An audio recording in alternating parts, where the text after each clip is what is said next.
Kak, Assalamualaikum warahmatullahi wabarakatuh. Selamat datang di podcast Mamsaka, acara yang paling ditunggu dan yang paling seru. Perkenalkan, nama saya Lana Selvia Masda yang kerap dipanggil Sela. Saya dari MA Muhammadiyah 1 Karangasem Paciran, Lamongan. Saya di sini akan membahas mengenai tentang The Rise of Muhammadiyah Millennial Generation Future. Tapi saya di sini tidak akan membahas sendiri nih sobat-sobat. Saya di sini akan ditemani oleh teman saya. Sebelum itu teman saya akan memperkenalkan dirinya ya sobat. Hai Sobat Mamsaka, perkenalkan nama saya Alifa Fikriatul Zakia. Saya kerap dipanggil Iva. Saya dari MA Muhammadiyah 1 Karangasem Paciran, Lamongan. Oke sobat, firstly kita di sini akan membahas mengenai tentang generasi milenial. Belakangan ini generasi milenial menjadi topik yang hangat dibicarakan oleh masyarakat nih. Tidak hanya dari segi pendidikan dan teknologinya saja, tetapi juga dari segi sifat dan perilaku dari generasi milenial yang sangat berbeda jauh dari generasi-generasi yang sebelumnya. Ya nih Kak, dalam lingkup fakta, generasi milenial bisa menghabiskan waktu 85% dalam sehari hanya untuk menggunakan gadget loh. Nah, betul tuh Kak. Karena perilaku dari generasi milenial ini yang tidak bisa lepas dari gadgetnya, hingga generasi milenial ini dijuluki sebagai generasi tech savvy. Bagaimana tidak Kak? 85% dalam perharinya saja dia habiskan untuk menggunakan ponsel atau gadget-gadget lainnya. Biar gak kelamaan nih Kak ya, langsung saja kita ke pembahasan inti kita. Jadi pada inti ini kita akan membahas mengenai tentang siapa sih generasi milenial ini dan apa saja karakteristik dari generasi milenial ini. Simak penjelasannya lebih lanjut ya sobat-sobat. Sobat-sobat mungkin sudah sering mendengar istilah milenial. Milenial atau yang biasa disebut dengan generasi Y merupakan generasi yang lahir setelah generasi X. Berbeda dengan era generasi lainnya, generasi milenial dinilai memiliki karakteristik yang berbeda, bergantung pada wilayah, serta kondisi ekonomi, serta kondisi sosial yang mempengaruhinya. Akan tetapi, generasi milenial pada umumnya ditandai oleh peningkatan penggunaan, serta keakraban dengan komunikasi, media, dan juga teknologi digital. Pada tahun 2012, sebuah studi yang diterbitkan oleh Life Science menunjukkan bahwa generasi milenial memiliki karakteristik yang lebih individual. Selain itu, generasi milenial pun cukup mengabaikan masalah politik. Mereka lebih memilih fokus terhadap nilai-nilai yang materialistis. Generasi milenial ini bisa dibilang positif atau negatif sih Kak?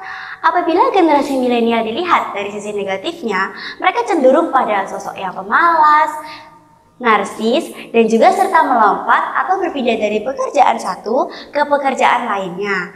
Namun di sisi lain, generasi milenial juga memiliki sisi positif. Di antaranya ialah sosok pribadi yang memiliki pemikiran terbuka, sosok pribadi yang memiliki kepercayaan diri yang cukup bagus, sosok pribadi yang liberal, optimis, serta mereka mampu menerima ide dan cara hidup lebih baik lagi.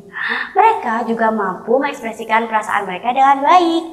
Oke, pembahasan mengenai milenial cukup sampai sini ya sobat. Nah, sekarang kita mau bahas apa lagi nih Kak? Selanjutnya kita akan membahas mengenai pemimpin. Oke, sebelumnya mungkin dari sobat-sobat sudah mengenal kata pemimpin. Tapi mungkin juga ada dari beberapa sobat-sobat yang belum mengenal jauh dari kata pemimpin ini. Jadi pada kesempatan kali ini kami akan memberikan informasi tentang apa sih pemimpin itu. Pemimpin adalah agen perubahan, yaitu seseorang yang bertindak mempengaruhi orang lain lebih dari orang lain mempengaruhi dirinya. Jadi gini ya Kak, kepemimpinan terjadi ketika satu anggota kelompok mengubah motivasi atau kompetensi orang lain dalam kelompoknya tersebut. Sama halnya seperti di organisasi Muhammadiyah. Di dalam organisasi Muhammadiyah, kita diwajibkan amar ma'ruf nahi mungkar. Mau nanya nih Kak, yang disebut amar ma'ruf nahi mungkar itu apa sih? Amar ma'ruf nahi mungkar ialah suatu metode untuk menyeru kepada kebajikan dan mencegah kemungkaran. Apalagi di era sekarang ini nih, banyak sekali terjadi kemungkaran di mana-mana. Nah, kita sebagai calon-calon pemimpin masa depan harus pintar-pintar mengarahkan ke tujuan Muhammadiyah yang sebenarnya. Kasih tahu dong Kak, tujuan Muhammadiyah yang sebenarnya. Tujuan Muhammadiyah yang sebenarnya ialah menjunjung tinggi agama Islam sehingga terwujudnya masyarakat Islam yang sebenar-benarnya. Yang sebenar-benarnya ya Kak ya? Pastinya dong Kak, apalagi kita sekarang sudah ada di era akses internet yang lebih besar, sehingga kita bisa lebih mudah untuk mewujudkan masyarakat Islam yang sebenar-benarnya. Kita bisa mewujudkannya dengan cara membagikan media-media yang mungkin bisa bermanfaat dan bisa mendidik supaya menuju ke jalan yang benar. Jadi kesimpulan dari pembahasan kita kali ini adalah kita harus bisa membangkitkan calon-calon pemimpin di era masa depan nanti, di era globalisasi, dan di era milenial nanti supaya tetap menuju kepada kebaikan dan tetap mencegah apapun itu yang mungkar. Gitu kan Kak ya? Benar sekali, kita harus membangkitkan semangat calon-calon pemimpin di masa depan nanti supaya tetap menuju kepada kebaikan dan tetap mencegah apapun itu yang mungkar. Nggak kerasa ya Kak, kita sudah lama di sini. Benar, waktu itu kerasa cepat sekali ya. Seperti yang dikatakan oleh Ruben Papian, waktu kita dalam hidup ini terbatas. Dan bagaimana kita menciptakan waktu itu akan memungkinkan kita untuk hasil yang lebih bagus. Oke sobat-sobat Mamsaka, semoga yang kita bahas kali ini bisa memberikan pencerahan dan arahan mengenai tentang seorang pemimpin di era milenial nanti.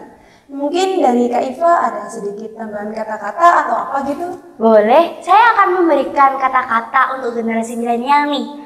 Do what you want to do and reach what you want to reach. Artinya ialah, lakukan apa yang ingin kamu lakukan dan raih apa yang ingin kamu raih. Wih, keren banget nih kata-kata dari Kak Iva. Iya kan? Iya kan? Iya dong.